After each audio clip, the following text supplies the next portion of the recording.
Okay guys, चलो break के बाद आप सभी का स्वागत है मेरे चैनल पे और मेरे लेक्चर में, जहां पे आज हम पढ़ने वाले हैं ड्यूटीज ऑफ बेलर। अब बेलर है कौन, आपको पता चल गया है। कौन है बेलर? जो गुड्स डिलीवर करता है, बराबर की नहीं? क्यों डिलीवर करता है? For some purpose. किसको डिलीवर करता है? बेली को करता है। ग्रेटिट्यूड भी हो सकता है, नॉन ग्रेटिट्यूड भी हो सकता है, बराबर की नहीं? तो वो अपना कौन होता है? Baler.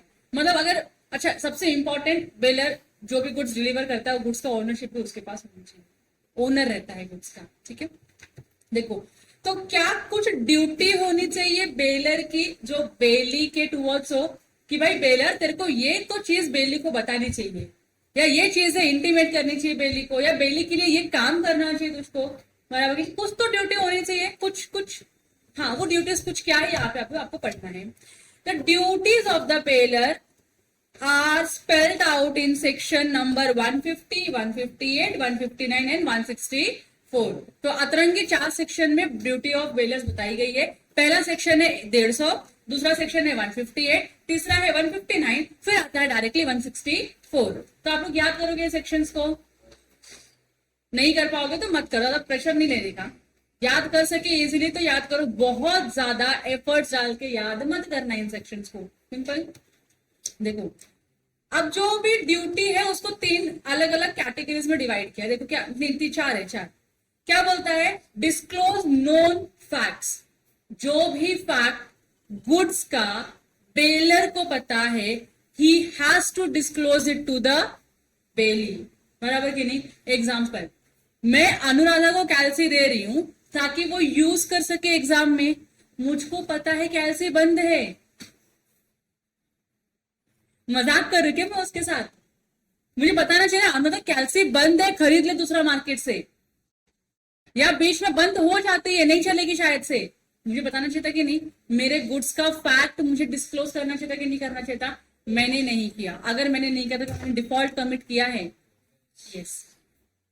On the other hand, Activa दिया सिद्धू को, एक्टिवा का ब्रेक ही नहीं लगता है। वो गया 100 की स्पीड पे और ब्रेक लगाने लग नहीं रहा है ब्रेक।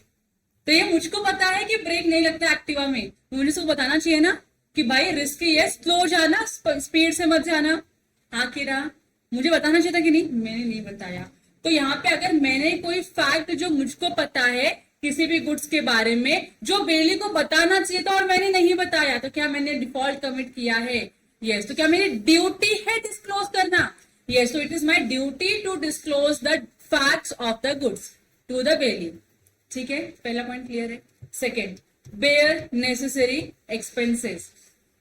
मैंने सिद्धू को फ्री में एक्टिवा दिया है यूज करने के लिए। अब सिद्धू एक्टिवा लेके जा रहा है one place to another place, फिर अनदर टू वन प्लेस आ रहा है, तो पेट्रोल तो यूज होगा ना। मैं सिद्धू को बोला तो हमारे साथ रहते तो यू कैन यूज इट, तो मुझे सिर्फ पेट्रोल के पैसे मांगने चाहिए? मतलब मुझे शर्म भी तो आनी चाहिए ना मांगने के लिए। सिद्धू पेट्रोल के पैसे दे, तूने पूरे 10 दिन में 100 रुपए का पेट्रोल खाया, पैसे दे। मांगना चाहिए मुझे ऐसा? नहीं, नहीं मांगना चाहिए, क्योंकि मैंने उसको फ्री में दिया ना यूज करने के लिए एक्टिवा, तो how can I ask for the petrol का पैसा?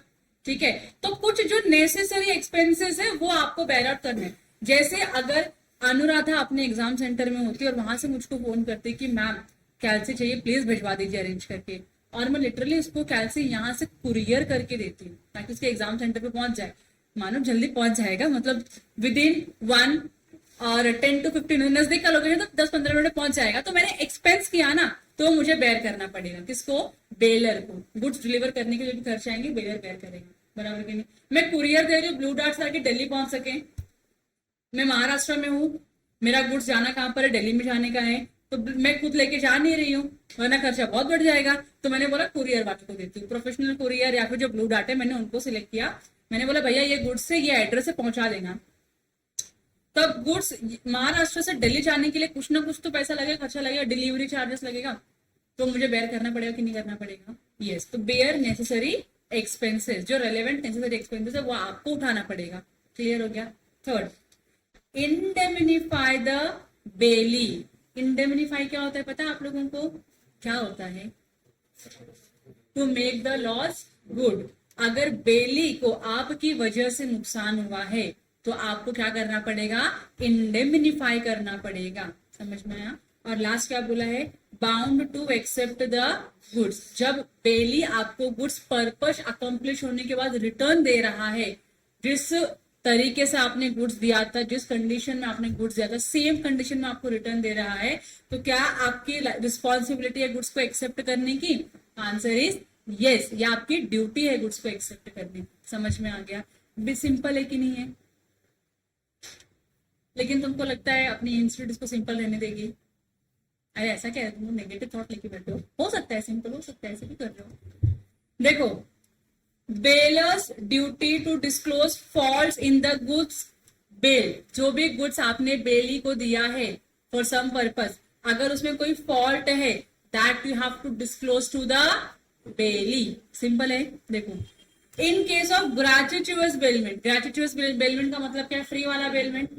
Baler is bound to disclose the faults in the goods which the bailor is aware. जिसका नॉलेज बेलर को है, जिस फॉल्ट का नॉलेज बेलर को है, वो फॉल्ट का नॉलेज बेली को होना चाहिए। ये रिस्पॉन्सिबिलिटी किसकी है?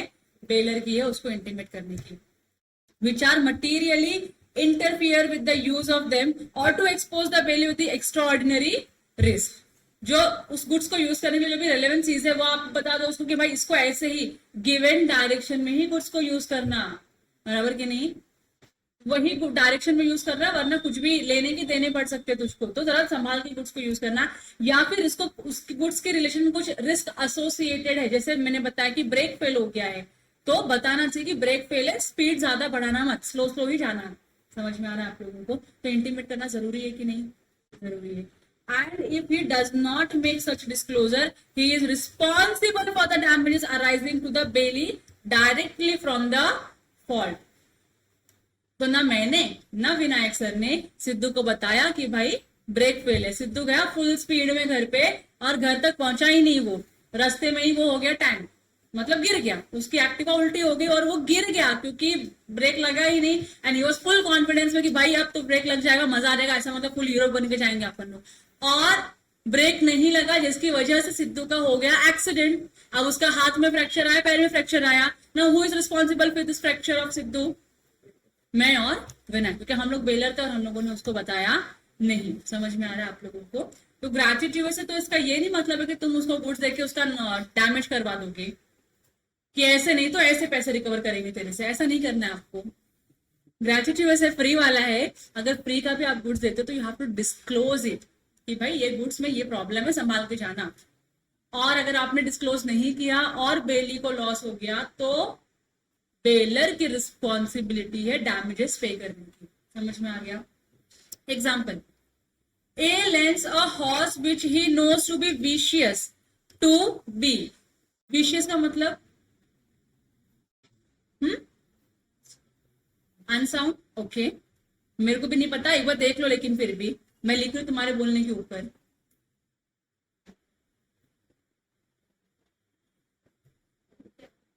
हैंडीकैप, हाँ हैंडीकैप भी हो सकता है, बराबर। देख लिया क्या है? वाइल्ड है। वाइल्ड ना मतलब भाई वो जंगली घोड़ा है, किसी के ऊपर भी अटैक कर सकता है। फिर से विशेष का मीनिंग है ना, वाइल्ड है ना, फ्लूएंट क्या है? वायलेंट। ओके ठीक है, फिर से एग्जांपल लेते हैं। Let's understand example number 8। A lends a horse which he knows to be vicious. जो वायलेंट, ए को पता है कि ये जो घोड़ा मैं दे रहा हूं बी को, ये वायलेंट है भैया। अगर आप इसके सामने ऊट पटांग हरकतें किए तो ये आपको ऊपर नीचे करके मारेगा। ये फैक्ट है, ये मुझे डिस्क्लोज करना चाहिए था। किसको? बेली को। बेली कौन है इसमें? बी है। तो ये जो हॉर्स मैं आपको लेंड कर रही हूँ, भाड़े पे दे रही हूँ, ये हॉर्स अगर मैं आपको दे रही हूँ जो मुझे पता है विशियस है, हार्मफुल हो सकता है आपके लिए, तो I should have disclosed this fact to the bailee. He does not disclose the fact that the horse is vicious. और उसने क्या किया? ये फैक्ट डिस्क्लोज नहीं किया। अब जब वो हॉर्स लेकर गया रहेगा, यूज किया रहेगा, हॉर्स रेस में लेकर गया रहेगा और उसको नुकसान हुआ तो, बी को नुकसान हुआ तो ए को पे करना पड़ेगा। हॉर्स रन्स अवे, भागा, भाग गया, वो बी लेकर गया और घोड़ा वहां से बी की कस्टडी से भाग गया। B is thrown and injured, जिसकी वजह से हो क्या गया, बी उल्टा, इंजरी तो आएगी, घोड़े के ऊपर से गिरा तो इंजरी तो आनी है आपको, और इंजरी हो गई इसको। अब क्या ए रिस्पॉन्सिबल है इसके लिए? यस, ए रिस्पॉन्सिबल है, जो भी डैमेजेस उसको हुआ है वो डैमेजेस को पे ऑफ करके देने के लिए। सिंपल है ना? हाँ, ऐसा ही होता है।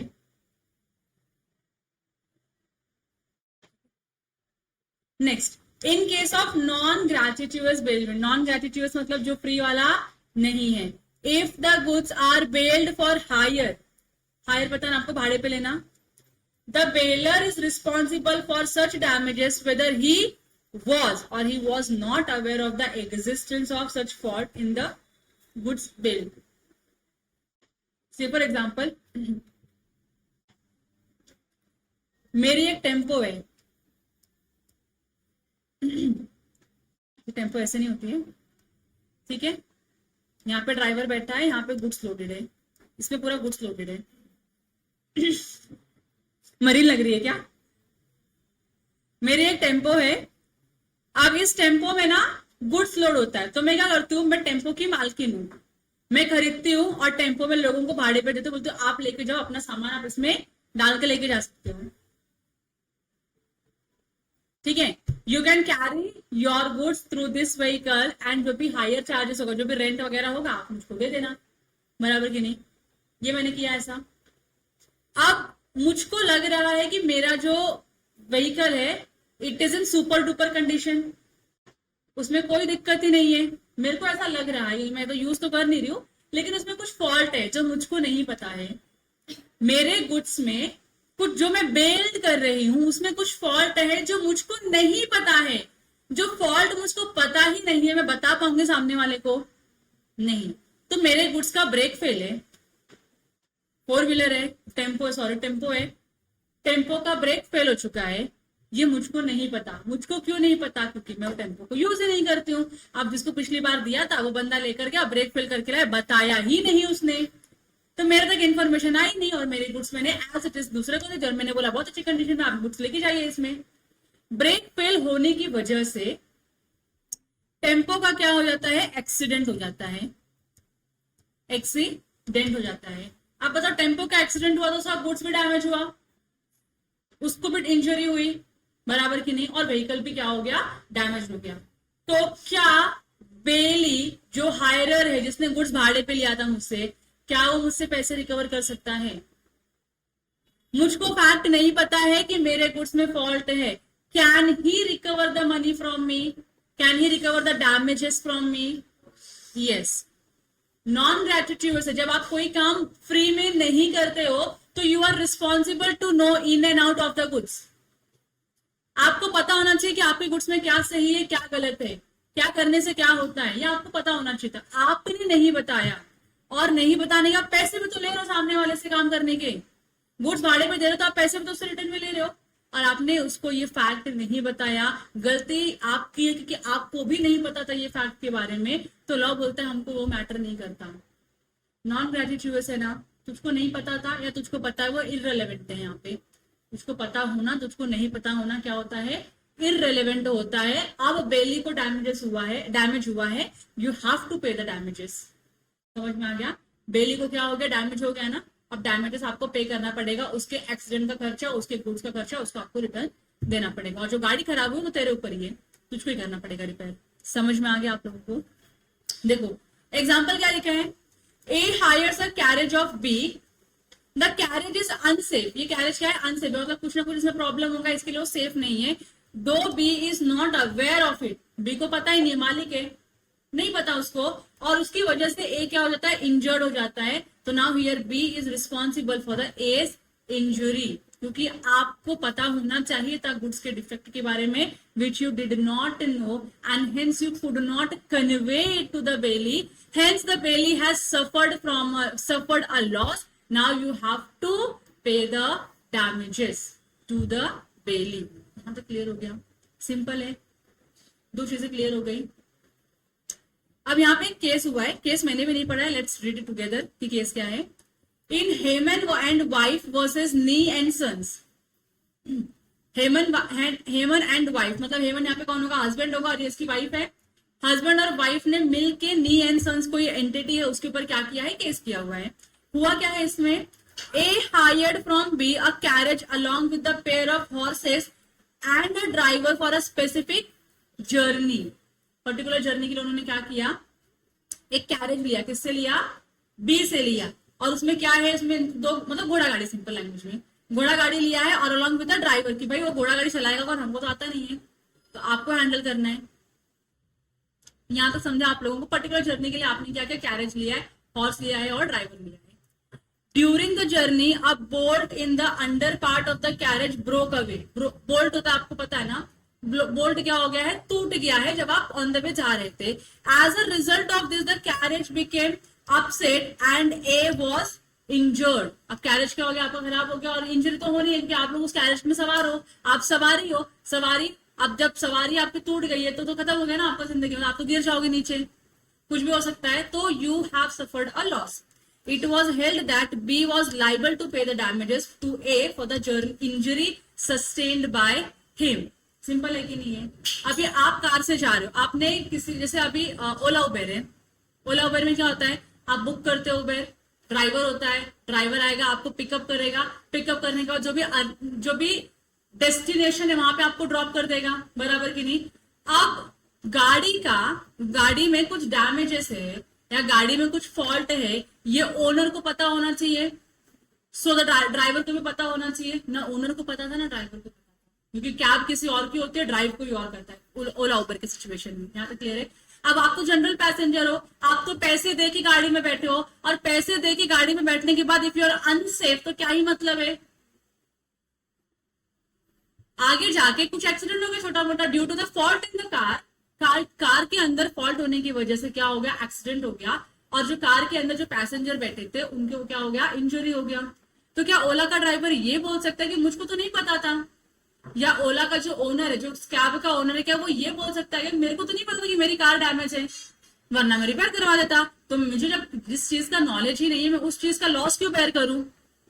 तो लॉ बोलता है ऐसा नहीं है, आप ये शेल्टर नहीं ले सकते कि आपको इसका नॉलेज नहीं था, आपकी गाड़ी है, आपका ड्राइवर है, तो ड्राइवर को भी पता होना चाहिए था और आपको भी पता होना चाहिए था। Now you being the owner of this vehicle have to pay the damages to the injured party. समझ में आया। तो जो एग्जाम्पल लिखा है, एग्जाम्पल का इसके मतलब केस की बेस के ऊपर क्या बना दिया, एक एग्जाम्पल बना दिया। यहाँ तक समझ गया आप लोगों को, सिंपल है और कुछ नहीं है। The court observe that it was the bailor's duty to supply a carriage fit for the purpose for which it was hired. Bailor की ड्यूटी है, जिस काम के लिए आपने गुड्स हायर किया है वो काम तो फुलफिल होना चाहिए और वो सही होना चाहिए, नहीं है तो baler is responsible, not the bailee. Simple. Sometimes the goods bail are of dangerous nature. Explosive हो सकता है, तो क्या आपको वो गुड्स का डेंजरस नेचर डिस्क्लोज करना चाहिए बेली को। क्या करोगे तो डेंजर हो सकता है, मतलब उस प्रोडक्ट को यूज करने के डूज एंड डोंट्स बताने चाहिए कि नहीं बताने चाहिए, नहीं बताया तो। So in such a case it is the duty of the bailor to disclose the nature of the goods. अगर आपने गुड्स का नेचर डिस्क्लोज नहीं किया, डूज एंड डोंट्स अगर आपने बेली को नहीं बताया, और कुछ भी एक्सीडेंट होता है और बेली को लॉस होता है, बेली सारा का सारा एक्सीडेंट सारा का सारा लॉस क्या कर सकता है, बेलर से ले सकता है। ना तो क्लियर हो गया आप लोगों को, सिंपल है, दो चीजें क्लियर है। केसेस एकदम सिंपल है, तुम नहीं भी पढ़ोगे तो शायद तुमको पता है कि हाँ इसमें ऐसा ही होना चाहिए जजमेंट। ऐसे वाले केसेस तो सिंपल थे, तो ज्यादा प्रेशर लेके पढ़ोगे इसको आप नहीं, बिल्कुल भी प्रेशर लेके पढ़ना नहीं है।